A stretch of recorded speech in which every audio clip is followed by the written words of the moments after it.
Greetings. How is everybody today? I don't know what is going on right now. Okay. Greetings, family. I hope you've been enjoying yourself indoors as we are going through this quarantine.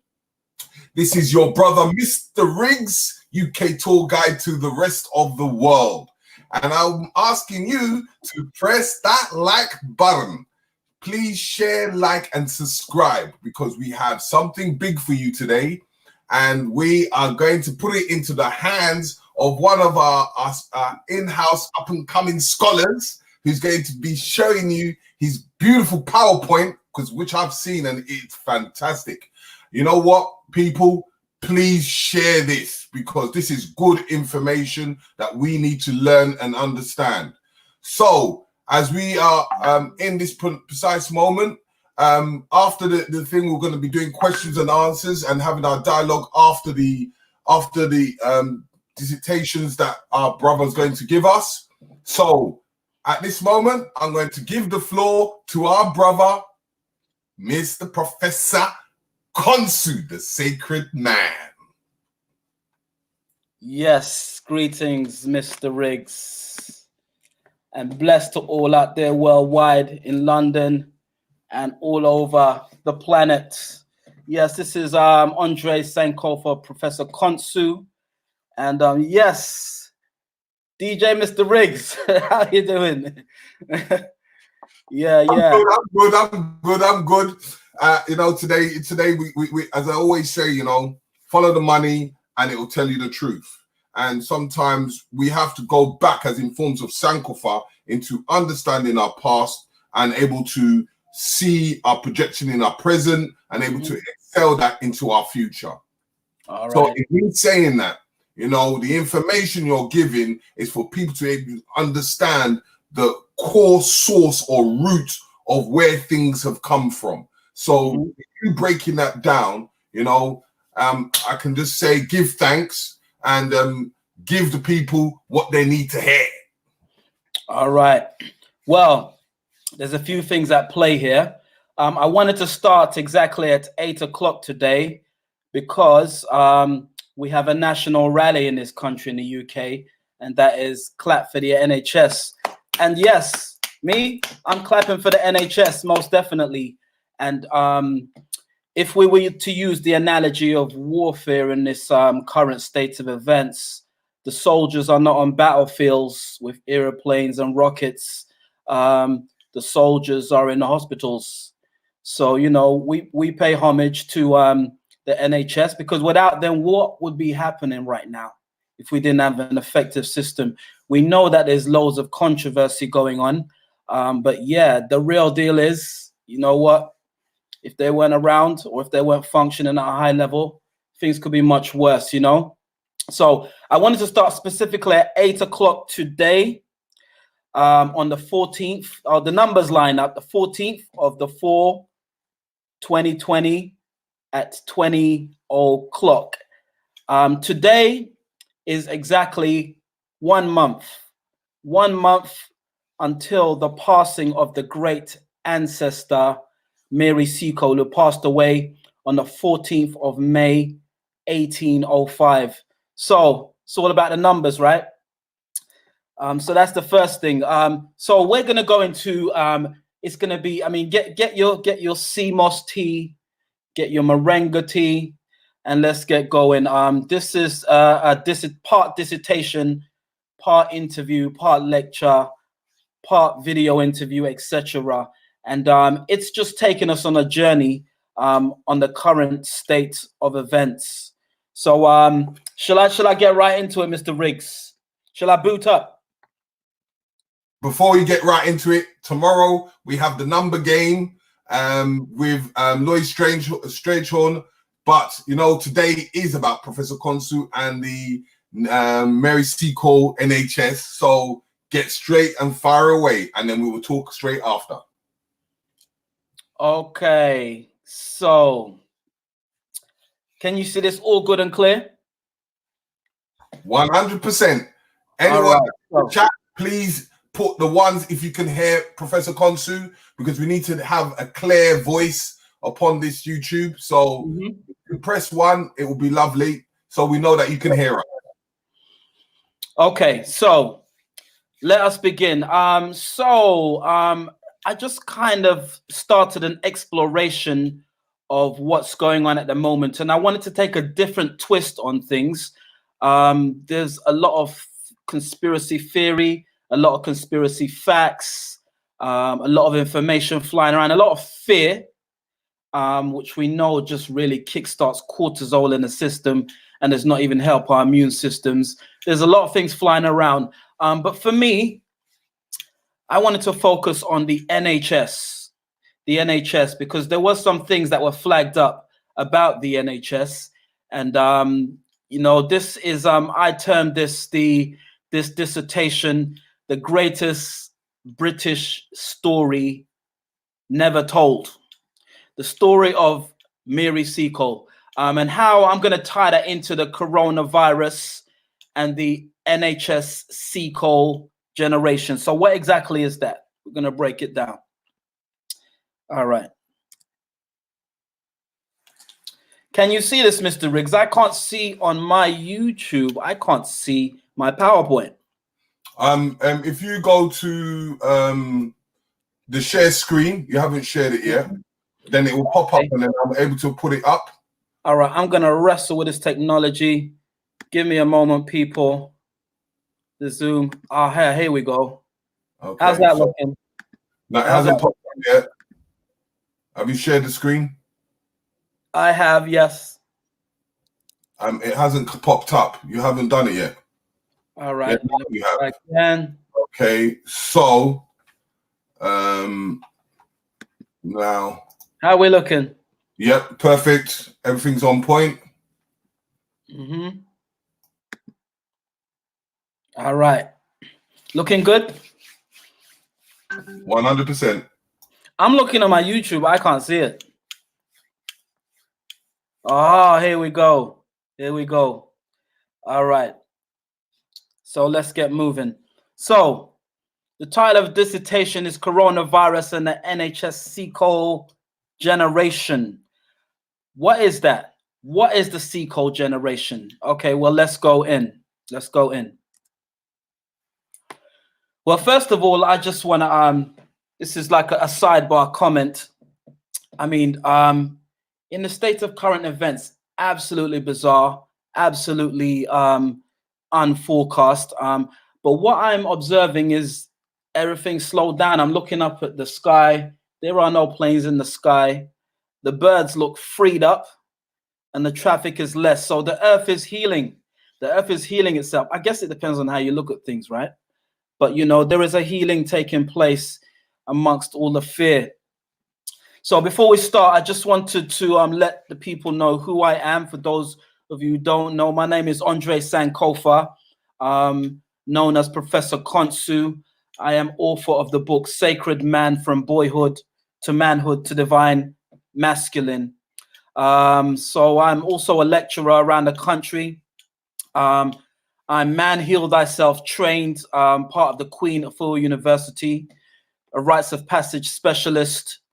I term myself an Afrofuturist in terms of projecting our history into the future. And I'm also an African history lecturer. So my journey of many years has taken me through different schools of thought.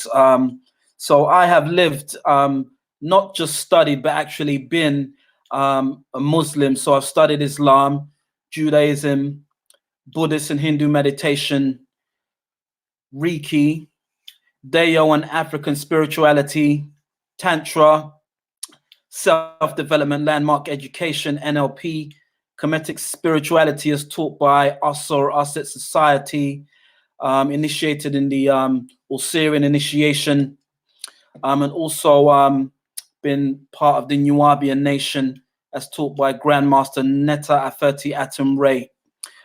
Also director of Manhood Academy, and I've worked for over 15 years in educations, in schools and independent. So I'm a trained psychotherapeutic counselor, as well as a school skills coach in an SEMH therapeutic high school, social, emotional, and mental health therapeutic high school. So I specialize in attachment trauma in young people.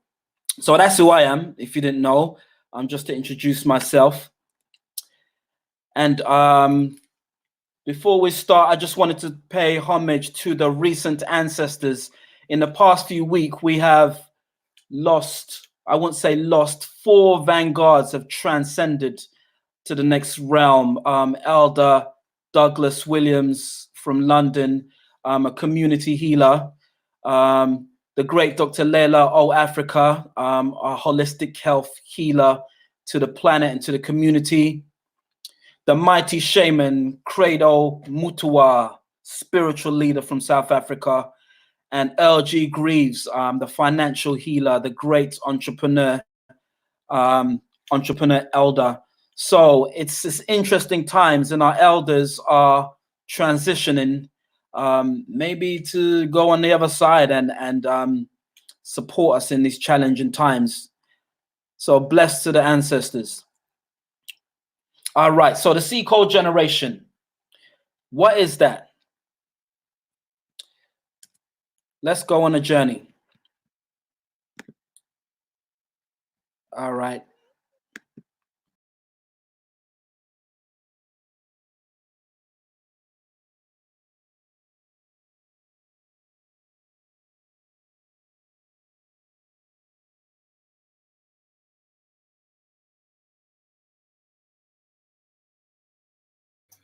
There's been a bit of a hiccup. We're waiting for him to come back. I don't know what's happened, but while we're waiting on him to come back, all I can say right now is that we have the numbers game of Strangehorn tomorrow on Wednesday, and then we have on Friday we have the West Side Academy, who coming in with Andrew Mohammed, and then we have probably on Thursday, if we're lucky, we will have a straight call to Ghana. So we're going to see things about Ghana. So in saying that, we're waiting for this guy, Professor Khonsu, to come back in, because I don't know what's happened. It's just that he's logged off. But if there is any questions you would like to ask why we're doing this in the terms of the Black Eyes TV, you know, we're always asking for people to promote, advertise. If you've got anything that you need to promote on your website, or advertise your products, you know, we are black, we play black, we believe in black, and we deliver in blackness. So I'm just waiting for this guy to come back and give us our presentation and see where we go from here. So give me a little bit of 5 minutes. Yo, greetings to Kushti, E, and George Macon. Please share and subscribe.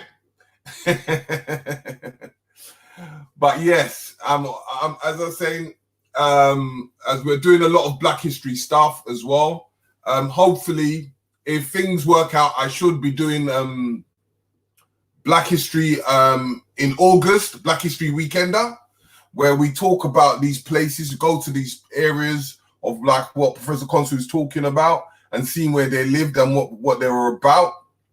But if you go into the past footages in the archives, you can go to Michael X. He gave a little bit of Claudia Jones. There's quite a few bits and pieces within the archives. Check them up. Any questions is why Richie is...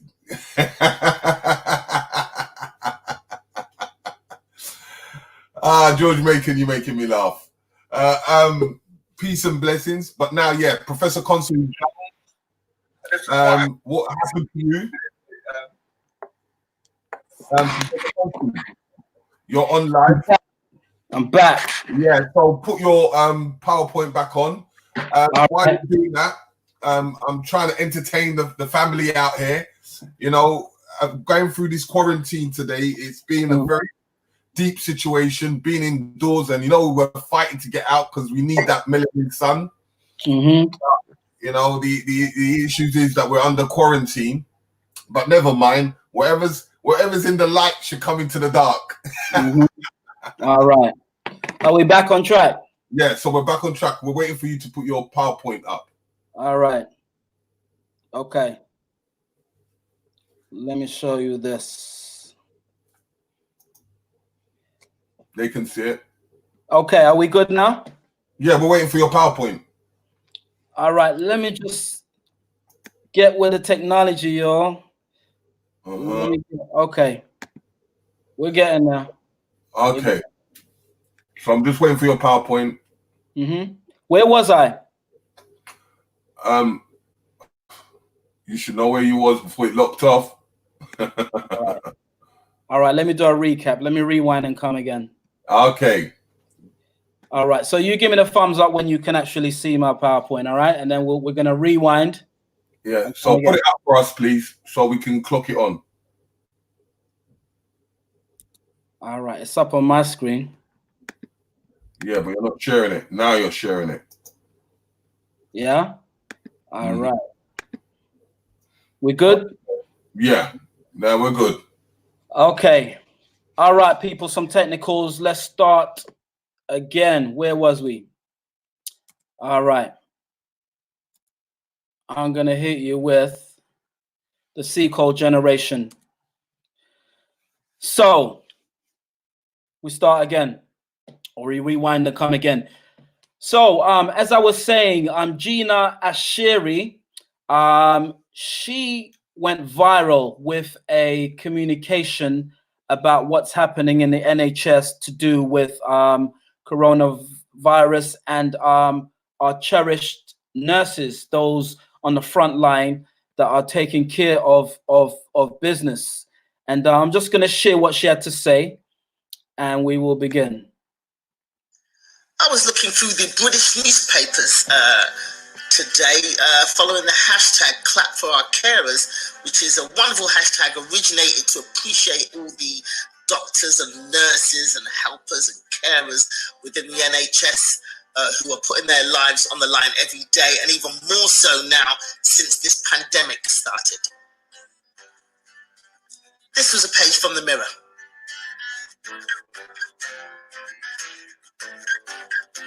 Oh, and here's one from the Metro. And more from other newspapers around the UK.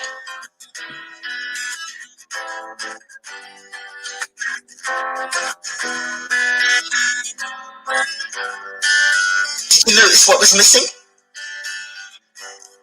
Where are the African doctors? Where are the Chinese and Caribbean doctors? Where are all the Asian doctors? Where are the Caribbean nurses? If you've been to a hospital in the UK anywhere in the last, 50 years, you know that that's not what the NHS looks like. Certainly not since Windrush. Everybody knows that in an African or Asian family, there's only 4 choices in career: doctor, lawyer, engineer, disgrace the family. So where are all the doctors and nurses of color? Where they're all heroes. How about we see all of them? I don't know, I'm sure I'm not the only one who is sick of the contributions of all people of color being erased from history. So I think we should start a new hashtag. As well as clap for our carers, we should also start trending the hashtag stop the whitewash. Now, I know some people are going to get upset. Why are you always making it about color? It's not about color. It's not about race. If it's not, then put everybody in the pictures. All right. Well, strong words from Gina. But yes, she does have a point. I mean, you know, you can tell she was totally frustrated.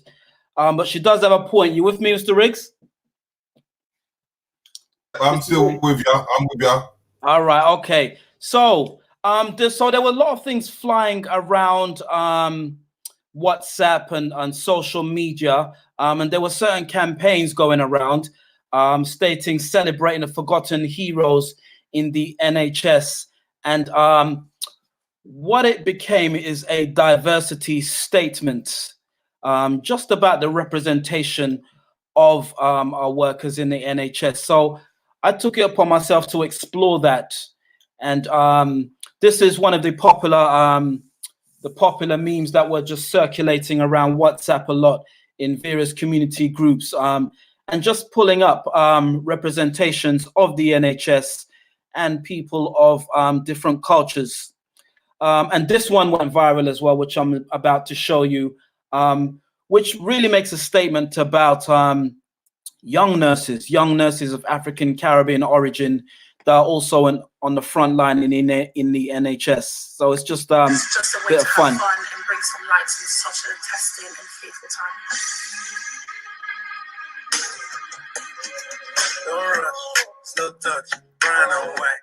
Like I go country, grab and buy. Like I'm go bust, eye for eye. Like I lose trust, quite wrong.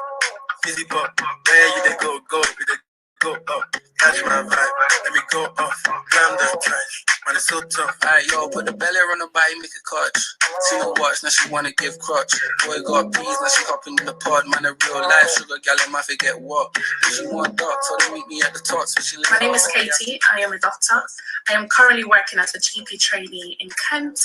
I'm originally from Nigeria, that's where my parents were born. We created a group with some of our colleagues from different specialties. One of the things we wanted to do was to encourage people and inspire them as well. Them things I blamed her twice a night before my bling. Big Benz I drive, I brought that thing. Any girl you want, it was. My name is Dr. Gabby, I'm a GP. I'm a British Nigerian and I work for the NHS. When we kind of first got involved, we weren't thinking, we're doing this for people's mental health, but the whole process has actually brought so many doctors together who would have never met otherwise. We've been able to kind of talk about our experiences, and it's really helped people or doctors' mental health to have this kind of fun and outlet where you can connect with others, you have that social support, and it's actually been done all virtually, so there's been no breaking of the social distancing rules. My rights, right my wrongs. Keep my mum, I used to do your thumbs. Count my sums, this is gonna get long. Love my green, I'm trying to get strong. We really wanted to emphasize on the topic around diversity. Some of us have parents that work in the NHS and grandparents as well. And as we were speaking, we've realized that there is an underrepresentation of the diversity in the NHS. And we're very proud to work here and to give the service and to be at the forefront. Where you they go, you they go up. Catch my vibe, let me go up. Glam the track. My name is Jess. I am a doctor working in mental health in London, and I'm from Ghana. People have been asking me about my masks. Of course, the masks are not a substitute for the surgical mask or the respirator mask. So those are obviously used when we're seeing patients and people who have confirmed cases. I'm planning to make some masks for the other girls in the video. I'm definitely planning to keep in contact with them. Obviously, in the current climate, it's all via WhatsApp and social media. But once this is all over, we're definitely planning to meet up because it's just a group of such inspiring women. And so, they're definitely people that I will, want to know for the rest of my life. Catch my vibe, let me go up. Glam the track, man it's so tough.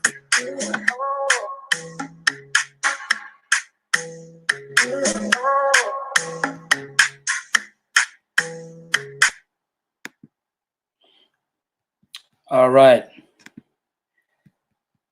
Okay. So. It's just a way to have. So, as the sister was saying, she said that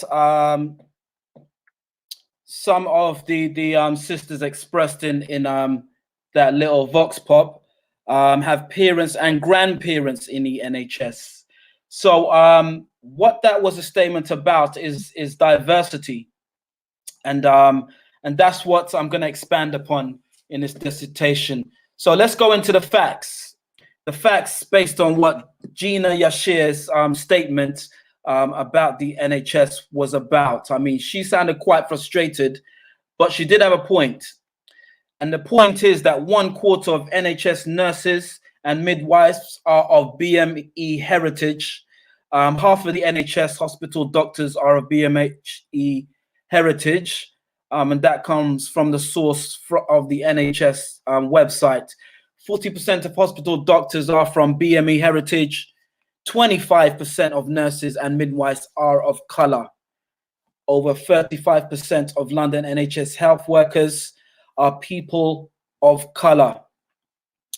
However, less than 7% of BME are at the most senior level. Source NHS England. So over 40% of hospital doctors are of BME backgrounds and 25% of nurses and midwives in a more updated source. In areas like London, most organizations have more than 35% of people from BME backgrounds working in them. And there are less than 7% of people at senior levels. So from my knowledge, this is more a representation of what the NHS looks like. It's like the United Nations. It's a collage of diversity and multiculturalism. But we have to go back, because in that Vox Pop, the sister did say that some of our parents and grandparents work for the NHS. And that's where we're going in this conversation. And then, as I said, we are going to go into the greatest British story never told. So there's going to be a lot of video snippets coming up and a lot of information. So as I said, get your CMOS tea or your moringa tea for your immune system, and let's chop it up. And don't forget to get your pen and paper. In the NHS for almost 70 years. Without those nurses, we would not have the National Health Service we have now. There's no doubt in my mind that those of us who migrated into England, to the National Health Service, saved it.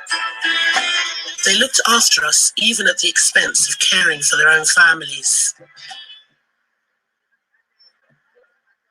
In the summer of 2016, some of those whose stories we have heard gathered for an event to mark the life of the earliest known Black woman to nurse British patients, a pioneer whose achievements have only recently appeared in school history books. This statue will stand as a living testament to the life work of Mary Seacole, and as an ongoing tribute to the thousands of healthcare workers from the Caribbean and from Africa who underpin the modern NHS.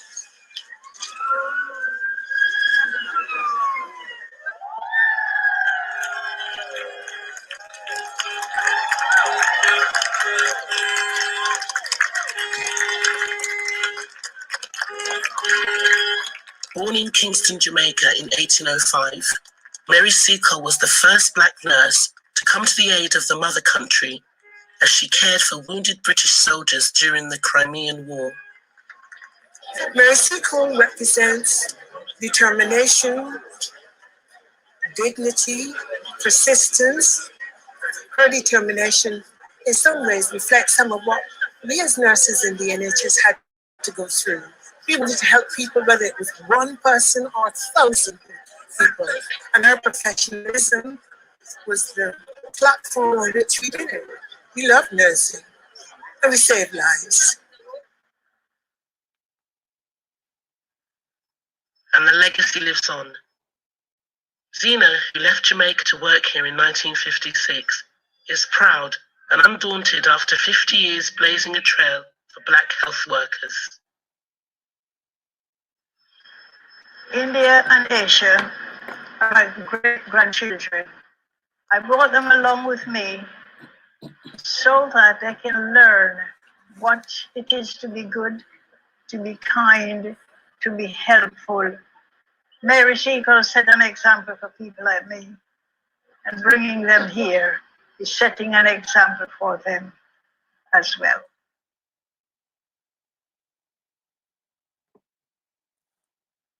All right, so I always say to my colleagues that you'll be able to cope. And I try my utmost not to get too depressed of things and try to be happy and cheerful and show my colleagues, Black colleagues, that we can make it. We are here for a purpose. We can make it and we will make it. They have helped. all right, so we are in the third and fourth generation of nurses of African and Caribbean heritage. This is from the Telegraph. Black nurses, the women who saved the NHS, is a story of courage and achievement in the face of adversity. So we're going to go in on that story because fundamentally the NHS was created by the Windrush generation and those who came over in the 40s, 50s, and 60s to work the jobs that no one else wanted to do in the on the London transport and in our hospitals. So an interesting factor, Mr. Riggs, you with us? I'm still with you. I'm still listening. Right. Here's some facts, Mr. Riggs. I got some facts. Okay, yeah, some facts. You got some proof and evidence. What kind of proof are they? 1948, a key year for all of you who come from the West Indies, the Caribbean, and from Africa. 1948. 1948, why was that a key year? Because it was the founding year of the NHS. It's when its doors opened. 1948, 1 month apart, was also the arrival of the first Caribbean immigrants on Empire Windrush. So for those of you across the ocean, maybe across the Atlantic, we're just going to break down in a simple form what is the NHS, because some countries don't have the NHS. And the NHS is quite a special institution, actually. I mean, I lived in the Caribbean for many years, for 10 years plus. And you know something in the Caribbean, if you get sick and you ain't got money, you're in problems. What about Nigeria, Mr. Riggs? Nigeria, America, around the world, most of them have insurance. And if you don't have the insurance, it becomes a problem. Right. If you don't have insurance, don't have the funds, problems. So what is the NHS? The NHS stands for the National Health Service. It refers to the government-funded medical and healthcare services that everyone living in the UK can use without being asked to pay the full cost of the service. The first wave of post-war mass immigration began with the arrival of the ship, the Empire Windrush, a name that everybody of African and Caribbean heritage should be aware of, the Empire Windrush. So this is the facts right here. On June 22nd, 1948, was the establishment of the National Health Service. June 22nd, 1948. Now, when did Empire Windrush arrive? It arrived 1 month apart in 1948. The arrival of nurses and new trainees to help bolster the workforce in the UK was critical. Without the input of Caribbean nurses, it is likely that the NHS would not have survived, failing before it had time to be established. So a stated fact in NHS history, if it were not for the Empire Windrush and those that came over to serve in the NHS, it would not have sustained itself because there was not a workload to keep the hospitals open. So you could say the NHS was founded by our ancestors from the Caribbean who came over in 1948, because Britain simply did not have the workforce required to run the service. Caribbean immigrants were far from welcome. Nurses, midwife, and other workers were introduced into a largely hostile social, and work environment. This is very well known. If you have a conversation with maybe the grands or the aunts in our families, I'm sure they will tell you the stories of the hardships of working at that time. There are many stories of the challenges faced by Black people of the Windrush generation, experience of prejudice, isolation, and rejection as they tried to fulfill the duties they were assigned. Many found that their qualifications from the Caribbean were not validated in the GB and had to work twice as hard to regain the recognition and professional levels they arrived with. Sadly, many never did. And that was an excerpt from You Called and We Came, Remembering the Nurses of the Windrush Generation by Professor Laura Serrant. All right. So you get where we're going, Mr. Riggs? Yep, 100%. I see where you're going with it. Yeah, I mean, we're just breaking down a part of UK history that we all should be aware of. And this will be a good dissertation to play back to your teenagers, to the young'uns in the families, just to give them a context of our history in the UK. So, facts. 1948, founding year of the NHS. Facts. 1948, arrival of the first Caribbean immigrants on the Empire Windrush.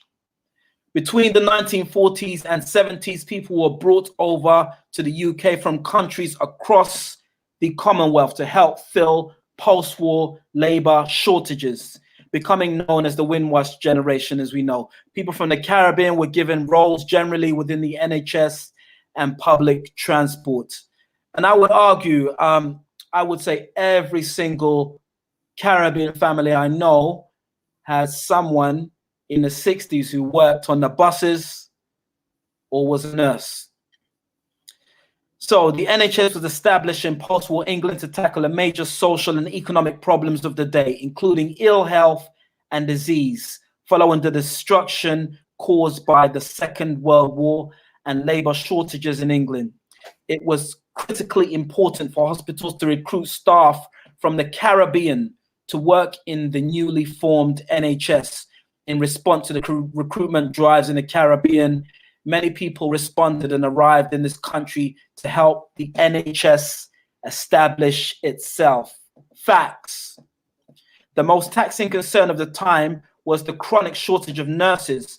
Britain found itself in a new expanding health service, which it was unable to staff. And this is the final piece in this segment. So why were British people not taking on NHS jobs in 1948 and around that time? So in the wake of the post-war boom, men were reluctant to work long hours in poor conditions for low pay, such as in hospitals.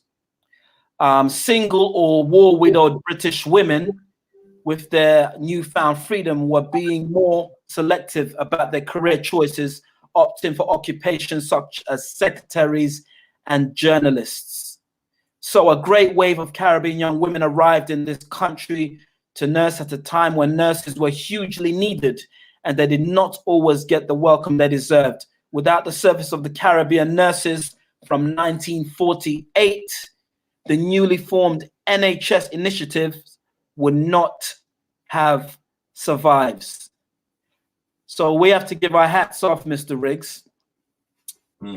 Those who came before us, the Windrush generation, and the role they served in rebuilding this country, the UK, after the World War.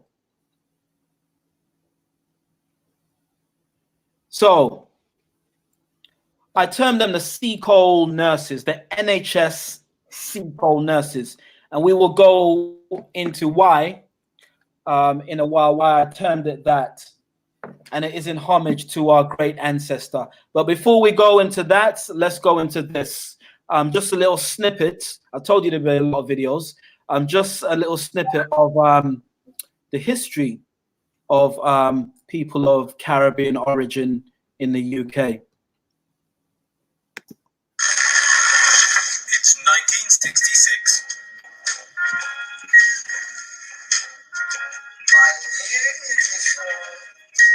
1960s London.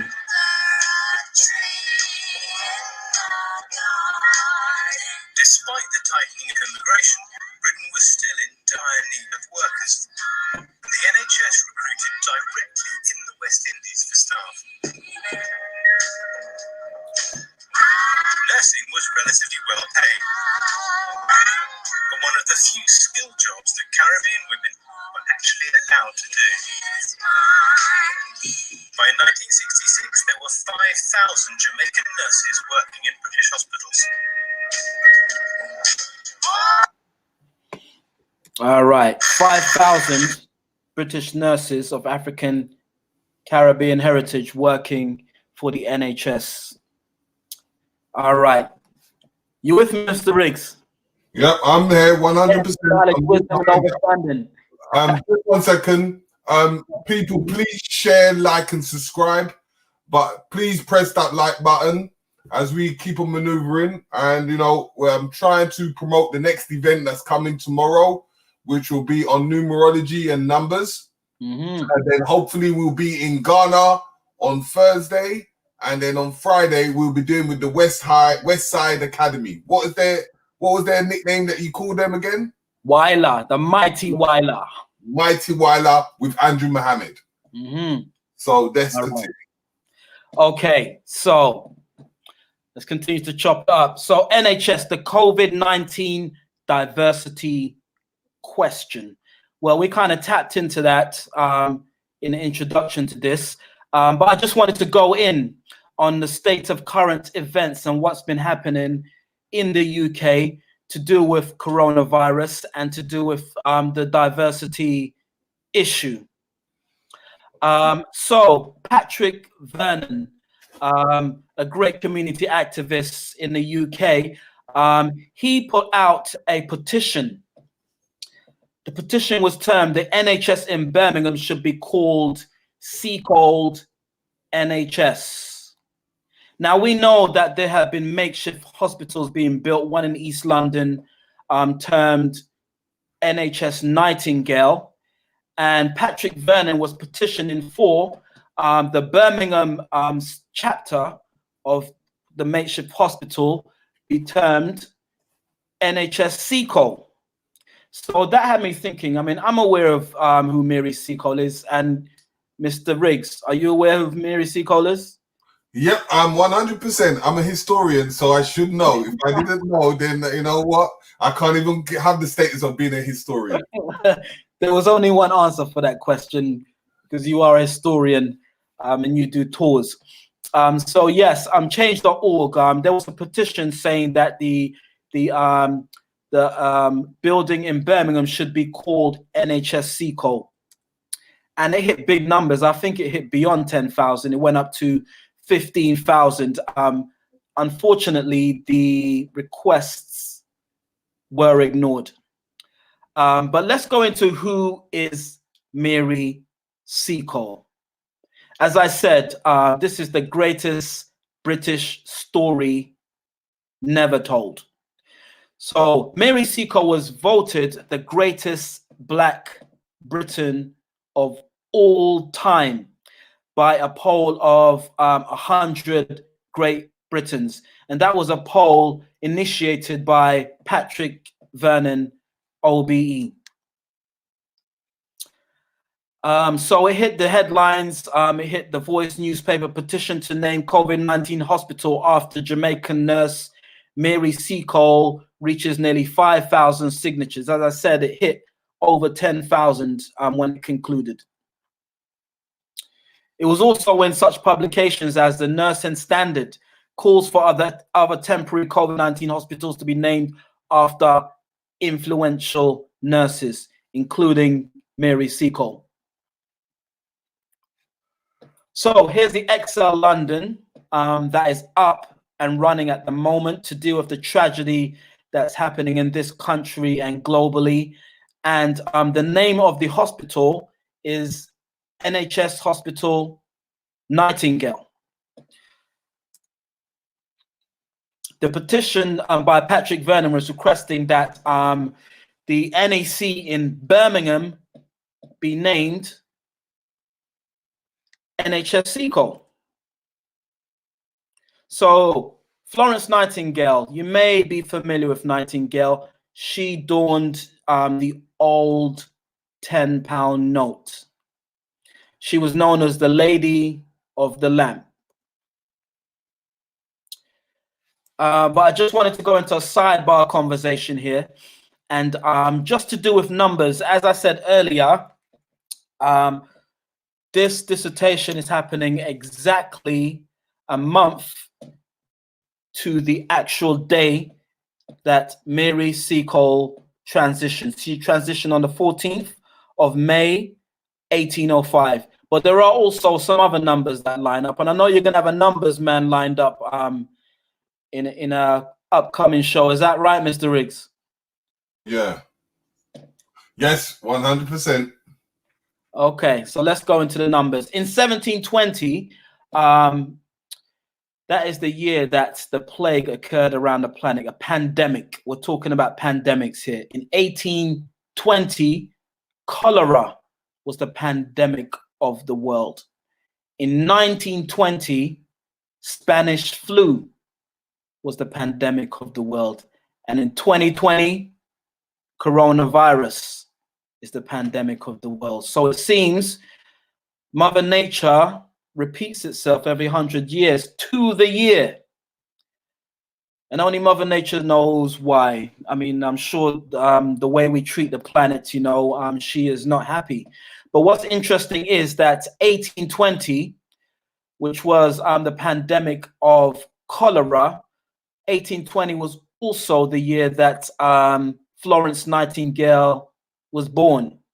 So maybe she was born into a mission to serve in terms of healing. But I also wanted to pull up this image of Saint Corona, who is the patron saint of plagues and infectious diseases in the Roman Catholic religion.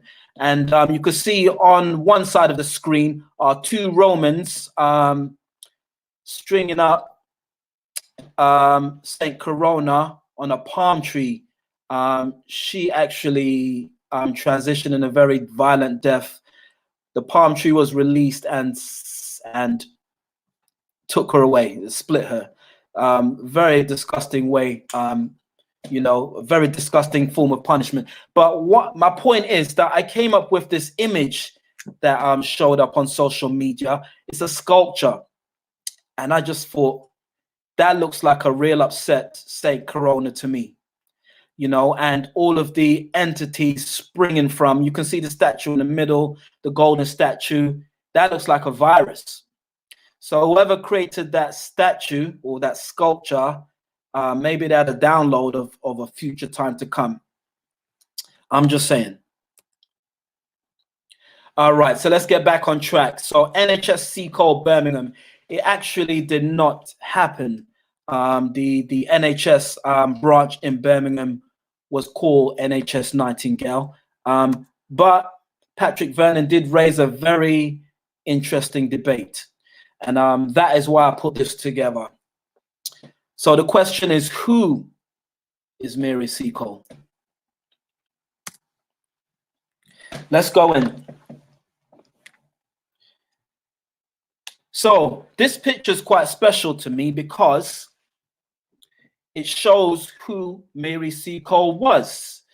This is a 19th century depiction, a real picture of Mary Seacole. So if you look in the corner of the picture, you will see a collage of herbs and remedies. And if you see what she's holding in her hand, she's holding a mortar and pestle. A mortar and pestle. So this is what Mary Seacole was known for. Her form of healing came from indigenous Caribbean and Arawak remedies. So all of her remedies were not pharmaceutical. Her best tool was a mortar and pestle.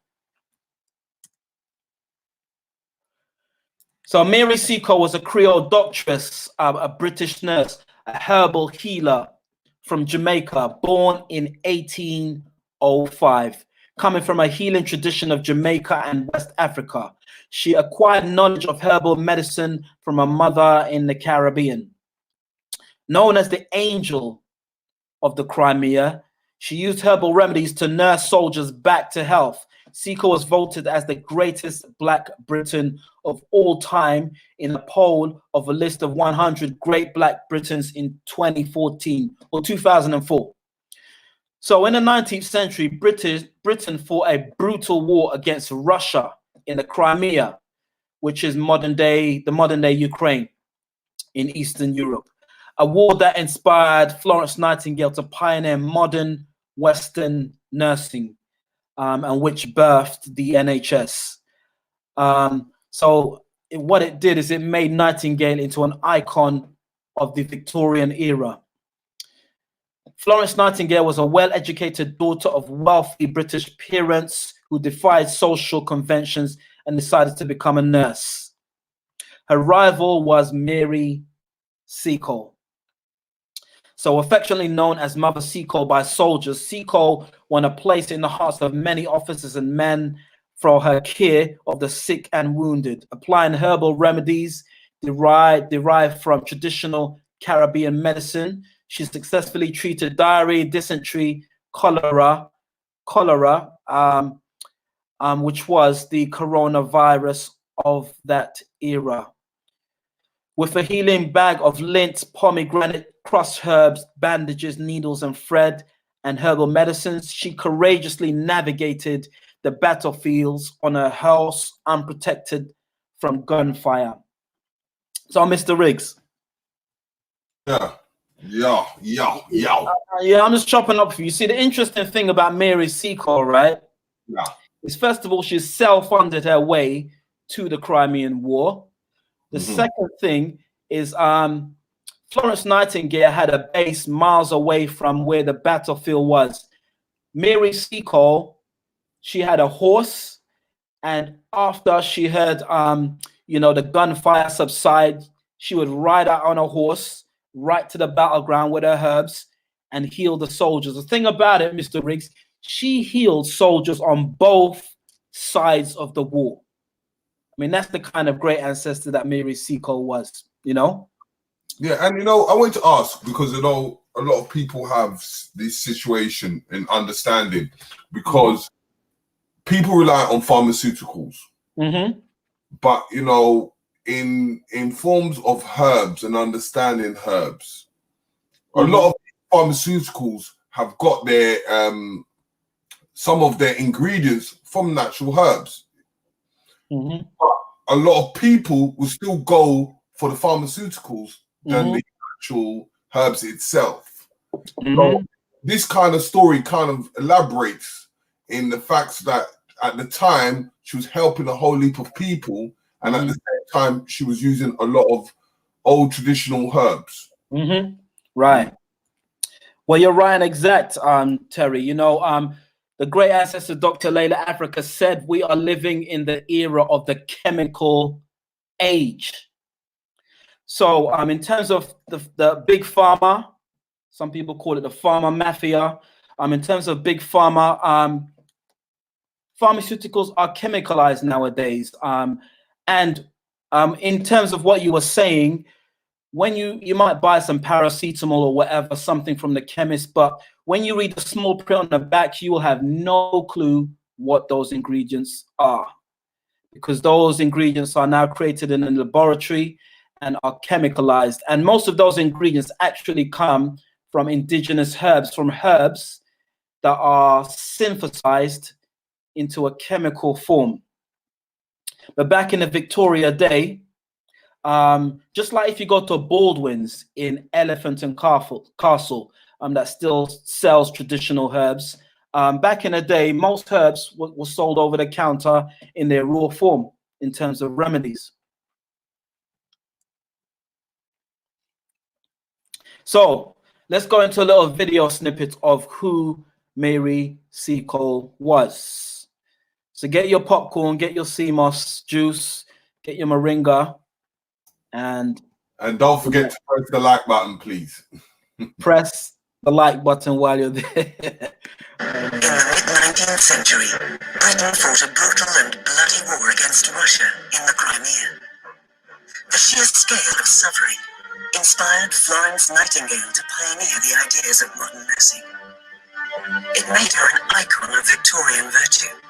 But the cult of the Lady of the Lamp has cast a shadow over another hero, one of equal stature and significance.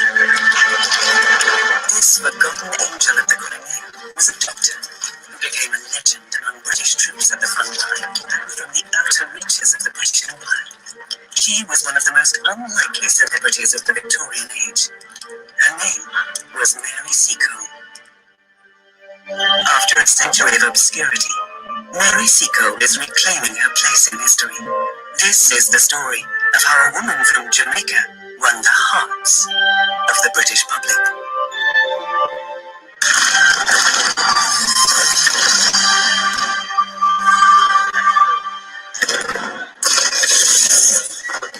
In 1857, Mary Seacole was so famous that 80,000 people turned out to honor her as a Crimean hero.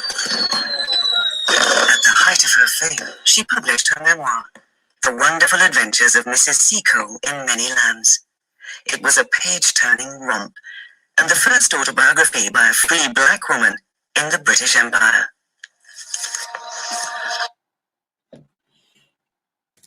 All right, so Mary Seacole, she was termed the Angel of the Crimea by the soldiers on the battlefields. And we'll go into the story a bit further, but what happened, she became bankrupt. She just gave all of her funds to the inn that she opened in the Crimea and healing the soldiers. She came back to London poor. So what the British soldiers did is they held a fundraiser for her on her return, of which 80,000 people attended. 80,000. I mean, that's like carnival, right, Terry? Mr. Rigg. 100%. I mean, carnival, but a carnival is turning into a meal now. well, let's not go there. But 80,000. I mean, there's 100,000 plus at carnival. But if you can picture the amount of people that are at Notting Carnival every year, I mean, that showed the capacity of the British people who came out in London to celebrate the return of Mary Seacole. I mean, you know, as I said, this is the greatest British story never told, you know. In that time, she was a great celebrity. Anyway, let's continue. I was born in the island of Jamaica, sometime in the present century. Mary's mother ran one of Kingston's top hotels, and it was patronized by the elite of the British Army. The secret of its success was that it offered far more than home comforts. Mary Seacole and her mother were doctresses, women who had a knowledge of herbs, of local indigenous medicine, could cure various illnesses, at a time when some trained medical doctors didn't have a clue about tropical diseases. The hotel doubled as a hospital where sick officers were treated with traditional African remedies. Visiting British doctors were impressed.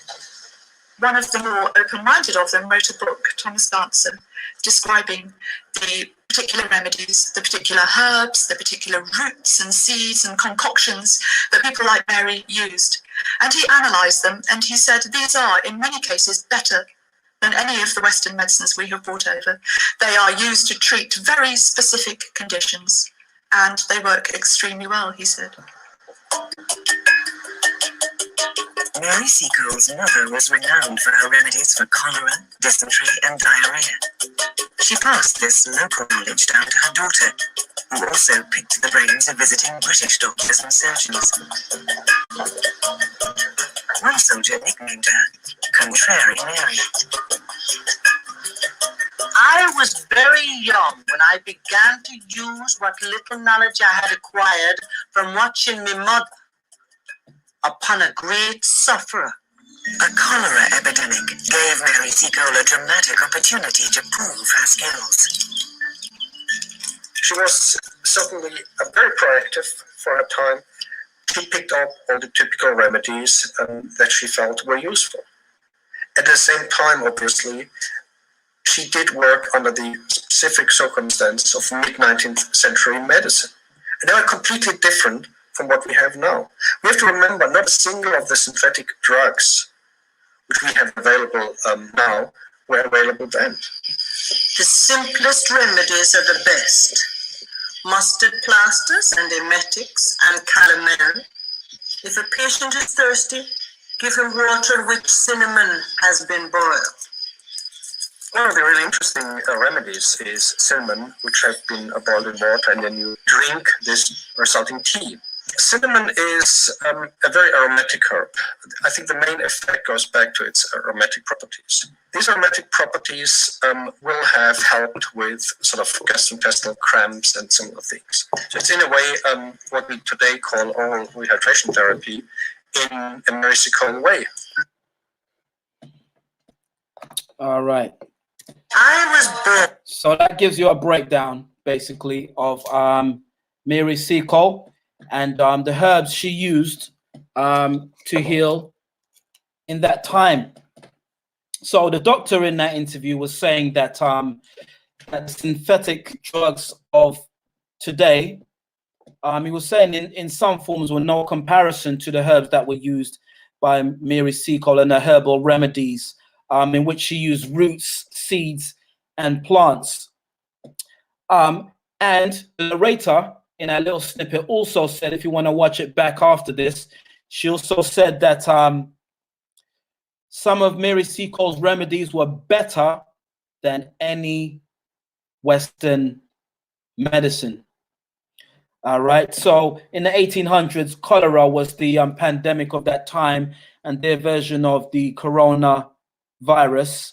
And that was the mission of Mary Seacole, the healer, as well as Florence Nightingale.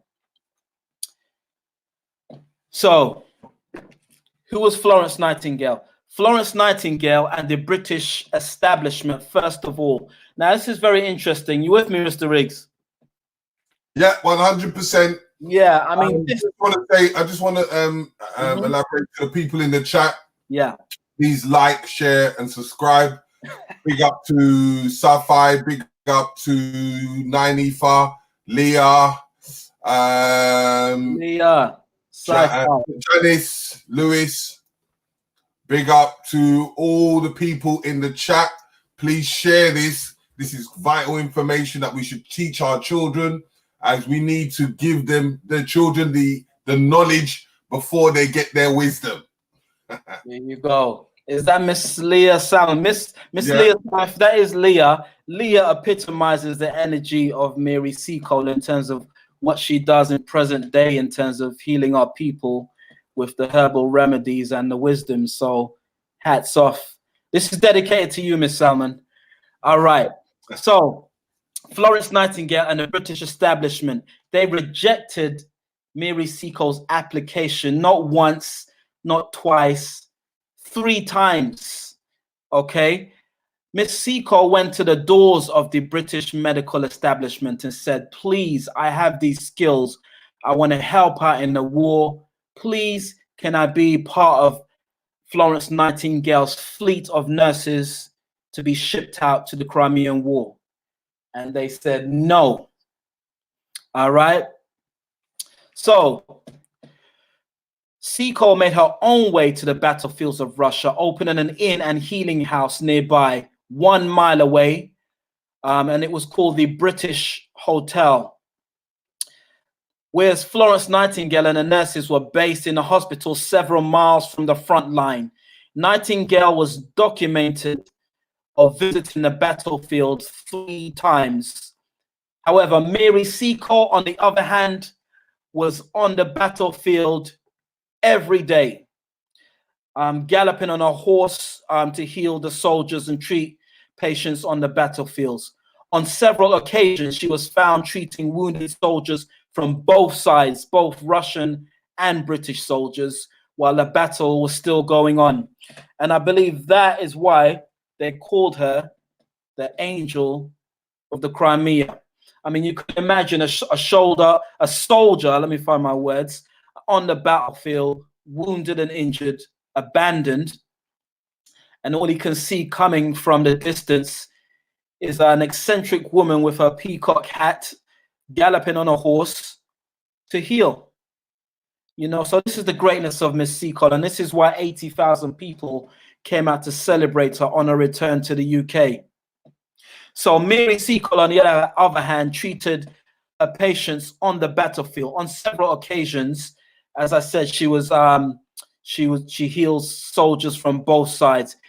In Crimea for 2 years during 1854 to 1856, Mrs. Seacole demonstrated that our homegrown Jamaican practice of hygiene, healthy food, natural remedies, and kindness had a lot more to offer than Nightingale's nursing and medicines, making her nursing practice a far more modern, holistic one than people might have imagined.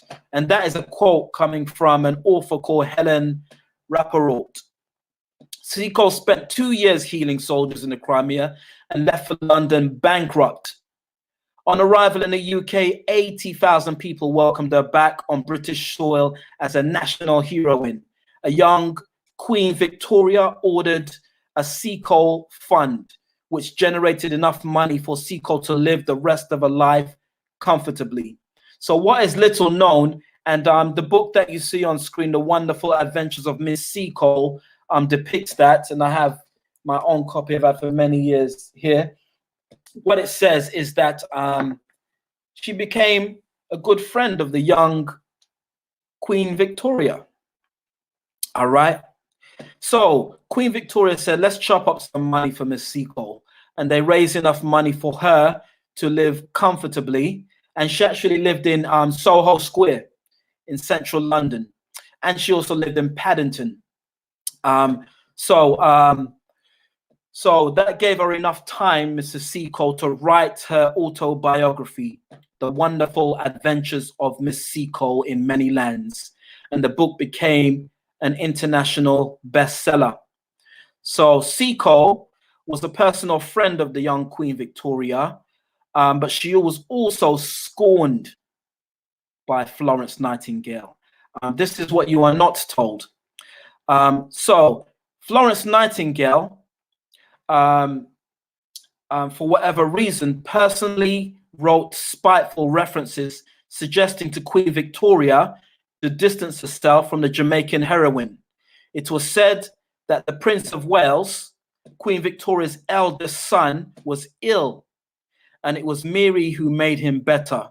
And that's a reference from John Mallam in his book, Tell Me About Mary Seacole. It was also said that Mary would often meet with the young Queen Victoria and Prince Albert and hang out.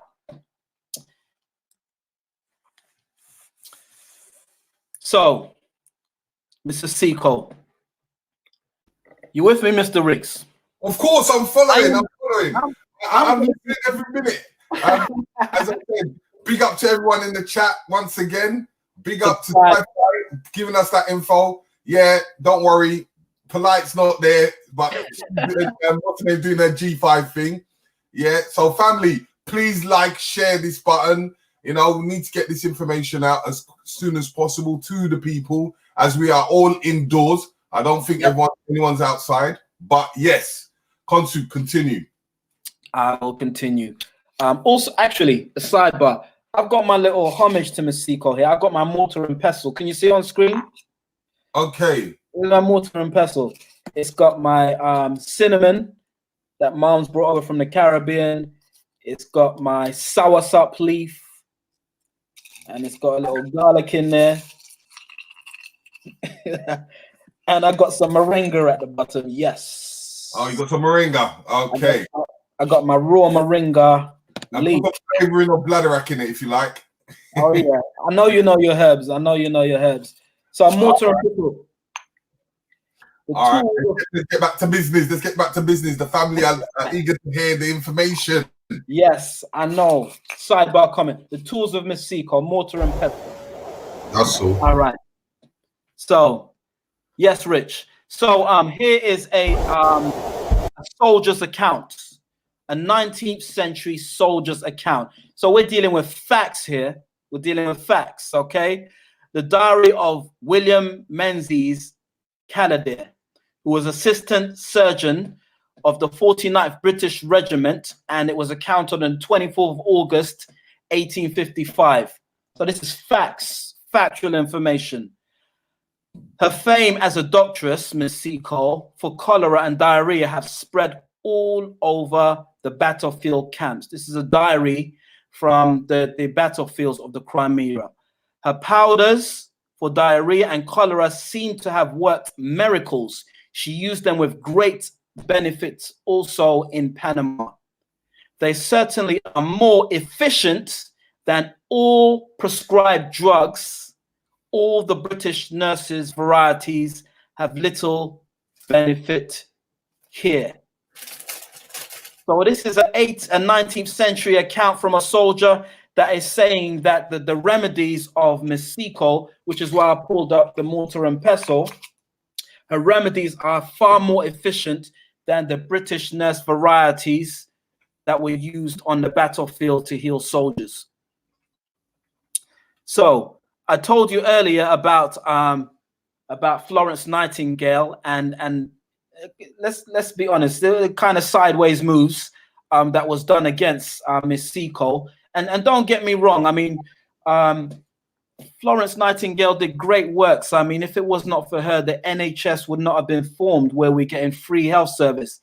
But at the time, she was doing some sideways moves towards Mary Seacole. So this documentary breaks it down as fact as to what she did and why she did it. Florence Nightingale was a superb but impersonal administrator. Patients were treated with fairness but detachment. She would nod at us, and we could only kiss her shadow. In one other respect, the two women were very different. Florence Nightingale visited the Crimea only twice during the war. Mary Seacole was at the front line almost every day.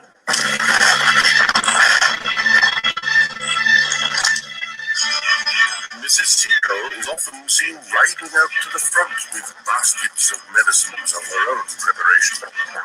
Her never-failing presence among the wounded after the battle and assisting them made her beloved by the rank and file of the whole army. At the Battle of Chinoya, she was found administering creature comforts to the wounded, utterly unmindful of the shot and shell flying about her in all directions. In the teeth of battle, Mary Seacole proved herself as a hands-on surgeon, as William Howard Russell of the Times told his readers. I have witnessed her devotion and courage. I've seen her go down under fire with her store of creature comforts for our wounded men, and a more tender or skillful hand about a wound or a broken limb could not be found among our best surgeons. There's one thing that all the eyewitnesses concur on, is that Mary was effectively legendary throughout the Crimea. There was this enormous affection for her, amusement too, because of her rather loud and domineering manner and her eccentric style of dress, wearing sort of plumed hats in the midst of war. A recently discovered letter written by Florence Nightingale reveals her indignation at Seacole's celebrity. She felt Queen Victoria had been duped. A shameful, ignorant imposture was practiced on the Queen, who subscribed to that Seacole testimonial. The fundamental problem for Florence Nightingale was that Mary didn't operate just as a nurse under Florence's thumb at Scutari. The problem was that Mary was a woman of business. Nightingale's antagonism went further, most damningly when Mary Seacole once again volunteered her services to the nation. Florence Nightingale intervened with a poisonous job reference, insinuating that she was little more than a brothel keeper. She kept, I will not call it a bad house, but something not very unlike it, in the Crimean War. Anyone who employs Mrs. Seacole will introduce much kindness, also much drunkenness and improper conduct, wherever she is. All right. So let's be real. I mean, did you get that, Mr. Riggs? Yep. Sideways, man. I mean, come on. I mean, you know, this. We come from a family. Huh? Now, you see, in them times, there you got to know that people, if they don't get the credit, they're gonna, anyone that challenges them, they're going to try and push them sideways. Yeah, so not feeling that. I mean, we come from abundance. There is space for all to succeed, but unfortunately, in that time, Florence Nightingale did put a campaign against Mary Seacole to attempt to blackball her from the British establishment. So let's go back, and we're kind of rounding things up at the moment. But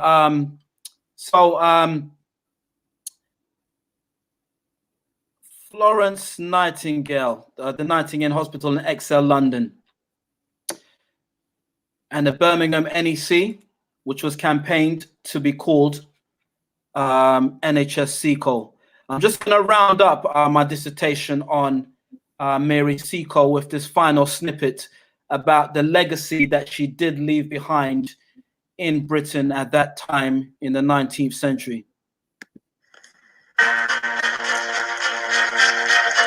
Yet even Nightingale's slanderous disapproval couldn't dent Seacole's reputation.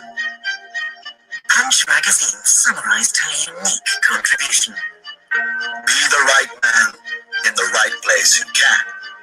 The right woman was Dame Seacole. Mary Seacole died in her sleep in London on the 14th of May, 1881. She was 76. Reader, now that we've come to the end of this chapter, please look back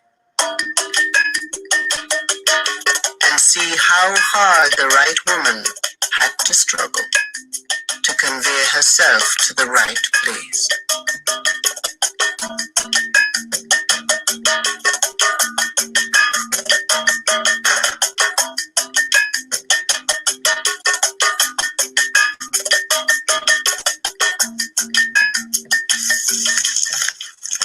For a while, the Seacole legend was sustained by the veterans who knew and loved her.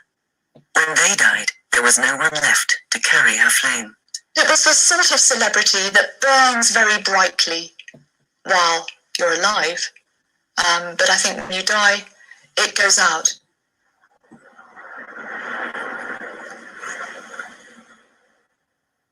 As Mary Seacole was forgotten, so too were the herbal and holistic medicines from the Caribbean that had helped so many in the Crimea. They were ignored by the medical orthodoxy of the time. For most of the 20th century, Britain saw no need for black heroes. Mary Seacole, however, made a comeback in 1984 when her autobiography was republished. Ever since, interest in her life has gained momentum as people have once again discovered her remarkable story. Mary Seacole was a phenomenal woman, an independent, free-spirited woman. Mary Seacole's success in the Crimea, indeed her success in Panama, had to do with her experiences, her training, her background, her preparation in Jamaica. If you take Mary Seacole's experiences in the Crimea away from her Jamaican background, then you miss what made her Mary Seacole, what made her such a woman. Mary Seacole is now studied by every school child in Britain as part of the national curriculum. And in a nationwide poll in 2004, she was voted Greatest Black Briton of all time. In the same year, a long-lost portrait of her was rediscovered by Helen Rappaport. It now hangs in the National Portrait Gallery, facing Florence Nightingale. In the bicentenary of her birth, the unique self-made woman, who was neither black nor white, who was both a fiercely proud Jamaican and an ardent British patriot, has reclaimed her place at the heart of history.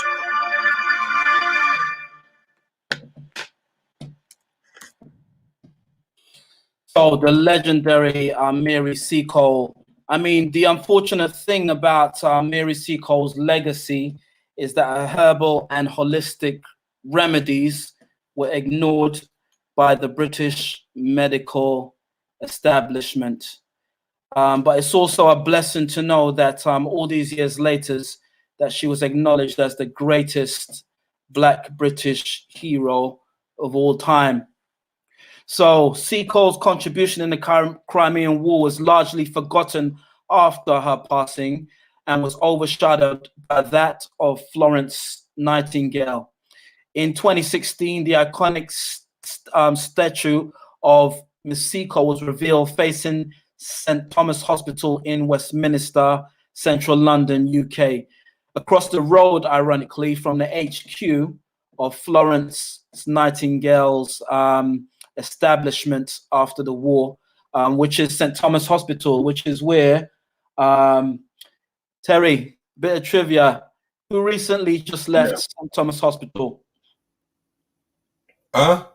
Who just recently left St. Thomas Hospital? Donald Trump.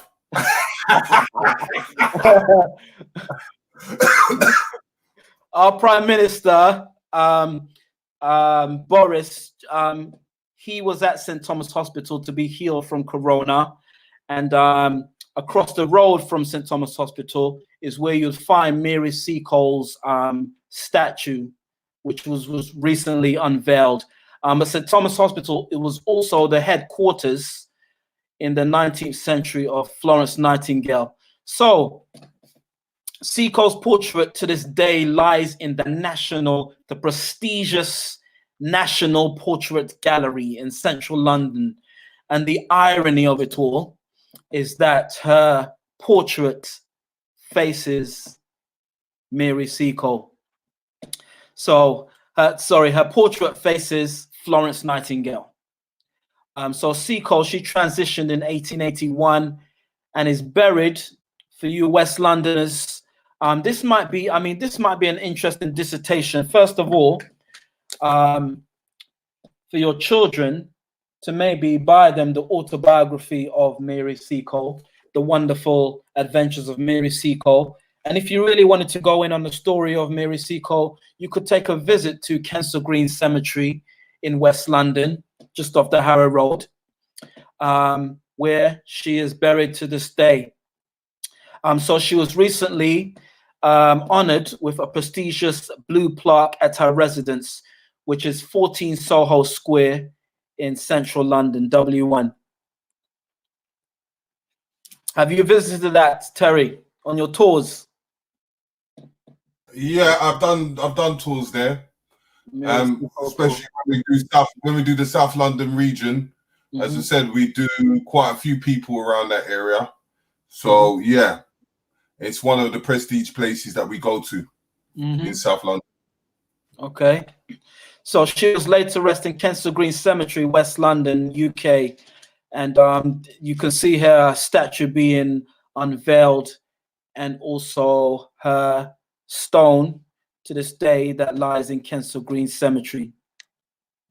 So that is the story of the amazing Queen of the Crimea, Mary Seacole. So we're going to do a Sankofa now, Mr. Riggs. Yeah, we're going to go through this discussion. Okay, so if there's any, go on 1 minute. If there's any questions and answers or questions that you'd like to ask, please put it into the comment section and we can continue this dialogue. But yeah, continue. All right. Yes, questions most welcome. So we have to remember the Seacole nurses, as I've termed them, the Seacole nurses and Windrush ancestors. The Seacole nurses, I would term, are all the nurses of West Indian and African origin who honor the NHS with their presence, because the legacy that they are building, and they build in the 60s, the 50s, and the 40s, was built on the foundation of Mary Seacole. So we're going to round up by just paying homage to the Windrush generation. And as we said, in 1948, the NHS was newly found and its doors were open to the public for the very first time. And in 1948, also the first batch of Caribbean immigrants arrived in the UK on the Empire Windrush ship. As you can see, the Empire Windrush right there on screen. So they were a month apart in terms of those two monumental events. So we have a bit of controversy and contention coming right up Sankofa back to the present, and that is to do with I can't even put it nicely, the disrespect of the Windrush generation. We are in our third and fourth generation of Windrush, and to this day, it has been put forth that some of those that arrived in the 40s, 50s, and 60s have been requested to prove their British citizenship.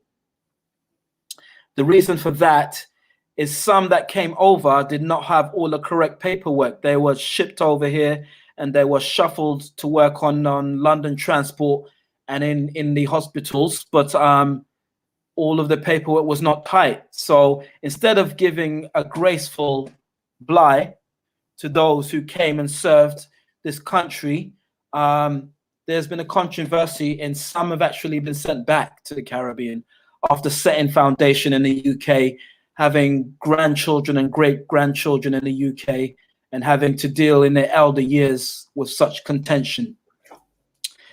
So the Windrush scandal unearthed recently discovered that many of the Windrush generation have recently found themselves having to prove their status as British citizens, despite their contributions to rebuild Britain after World War II. So I'm not going to go into that subject. It's something you can research in your own time. But what I do wish to do, as we sum up here, is just, this is for the babies, this is for the children. Some of you may want to replay this to your young'uns. And these are just some of a picture paints 1,000 words, right? These are some of the images of our ancestors from the 40s, 50s, and 60s arriving in London, UK, from the many islands in the Caribbean. So from this is a key picture right here. This is Paddington Station in West London. And you can see the thing about it, my parents arrived on a ship, not the Windrush, but they arrived on a ship from the Caribbean. My mother tells me stories of she was given a nurse, a guide. She was very young. She was under 16, so they were given someone to take care of them, a woman, a Caribbean woman, to take care of them on the ship, just to make sure they were protected. And my father, he landed in the UK from Paddington, and he went straight to Ladbroke Grove, where he found an apartment. My mum stayed in the St. Lucian community in Paddington. So this is the roots of our ancestors in the UK. And some of these images just really portray that era and the spirits of that era. This is probably one of your favorites, Mr. Riggs. Yeah, 100%. That's on the Harrow Road. Harrow Road, West London.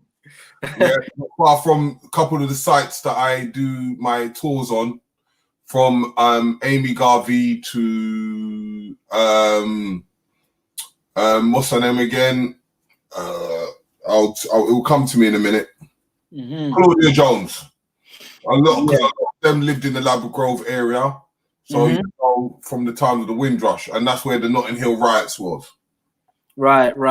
Depicted in the movie Absolute Beginners, if you want to Google that and watch that as a family. But Mr. Riggs, you haven't mentioned that you are UK tour guide to the world, and you do tours around London of the Blue Trucks. Yeah, from where every state, every place where people lived, and what they did within the UK itself. So there's many, as I would always say this, black people have been everywhere. There's not one place that a black person hasn't really been. So when people say that they've just come at the Windrush, people have come way before that, even in the times of when Queen Elizabeth tried to kick out a whole heap of black people out of the UK, because they said the immigration of black people were overwhelming within the country itself. So they tried to use, like, times of plagues and problems, they used that as an excuse to try to kick out black people And so what they try to do is blame situations upon them. Like how you seen today what's happening in China. Now Chinese are trying to relate the issues upon the African people over there. It's the same thing that they've been doing for many years. So if you check up on the times of the Black Pause, do your research, people. Do put in Black Poor, and you will find out in the times of the 1500s with the Queen Elizabeth I, you will find out there was a letter written to getting rid of the black people at that time. Mm-hmm. Yeah. Yes. So yes, just in summing up this dissertation, so these are some of the beautiful images of our families, our past families, the generations past, arriving in the UK and serving as teachers, as depicted here, serving our country in terms of the National Health Service and London Transport. So here we go. Okay. And just to complete that, I mean, this is actually the picture with the gentleman in the newspaper. This is people from the Caribbean all over the islands arriving from the ships that came. So I'm going to round up with this. Highly, highly recommended, 100%. I would recommend this be family viewing for everyone of African and Caribbean descent who have roots in the UK. This is probably my #1 BBC program of all time. It's called Back in Time for Brixton.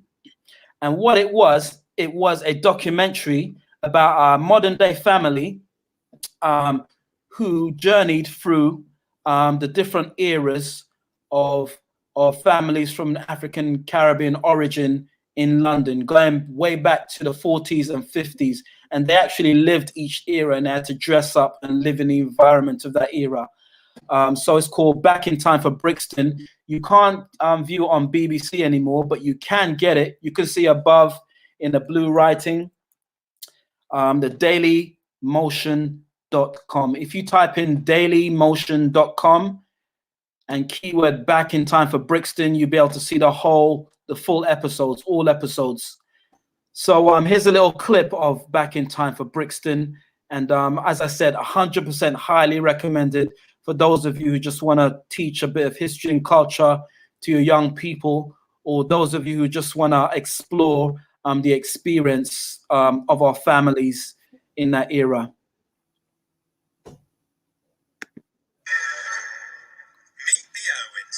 Janice, Weininger, Tiana, the people actually eat me. Brienne, we said rat, Shalassa, and Remain. They're going back in time through 50 years of Black British history. 50 years of history. In 1948, they'll discover how post-war Caribbean immigration changed the way we all live. Leisure, work, NHS, London Transport. Music, to sport.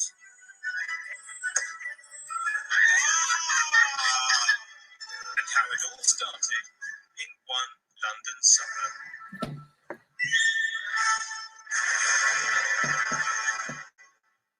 All right, Back in Time for Brixton. Last time, the Irwins found out about the hard work and achievements of the Windrush generation. Any more fares, please?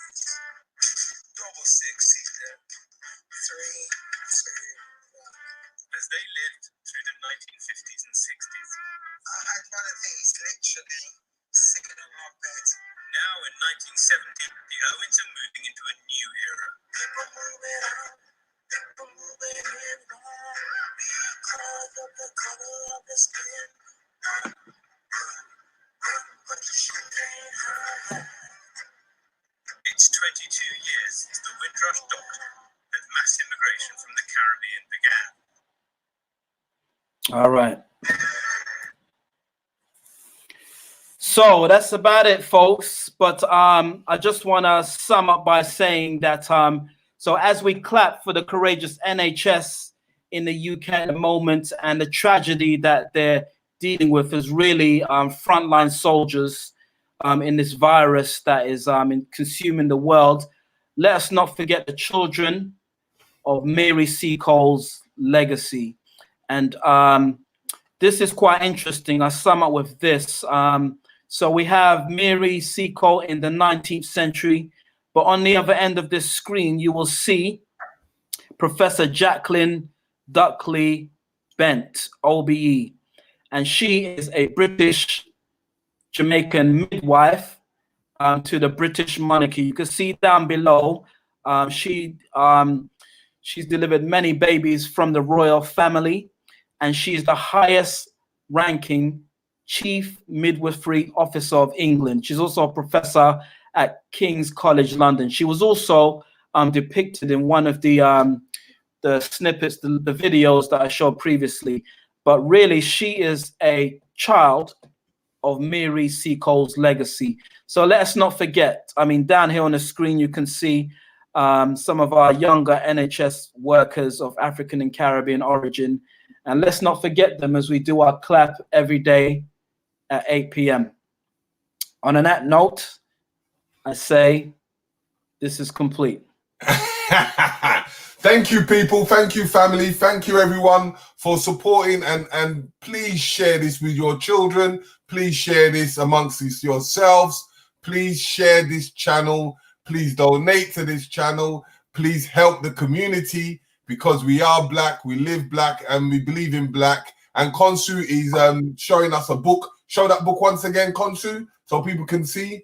Adventures of Miss Seacole.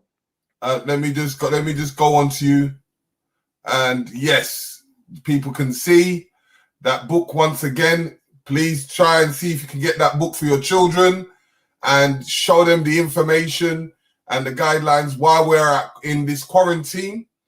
And tomorrow, as I said, tomorrow we have numerology.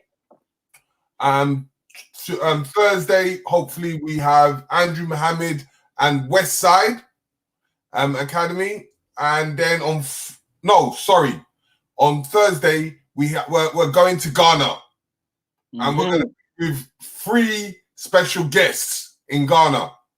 Okay. So watch out for that one on Thursday. Then on Friday we have the Westside Academy. Then Sunday we have the Women International Sister Circle with a beautiful woman called Sarjo, which they're going to be talking about women's health, yoni eggs, and etc. for all the ladies out there that are always asking questions. Sunday at 5 o'clock, please log in. And then we're going to have furthermore presentations from people like Michael.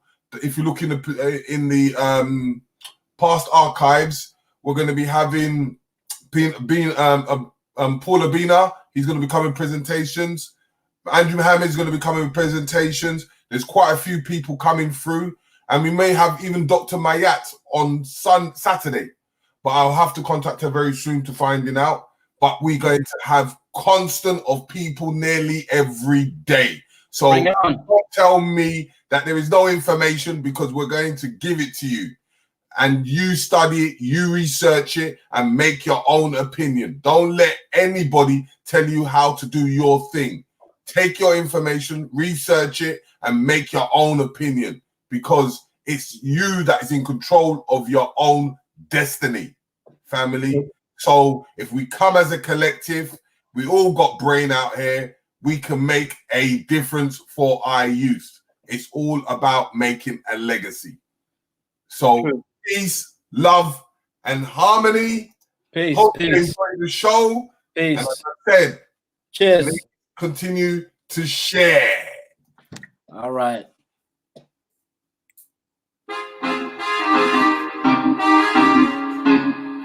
This is a Marley Mac preview.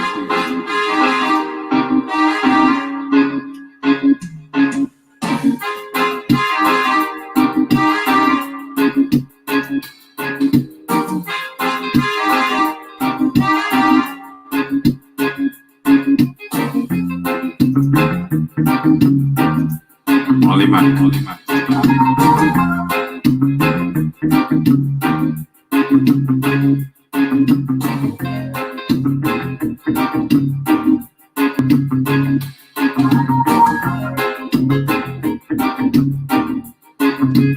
This is a Molly Mac preview.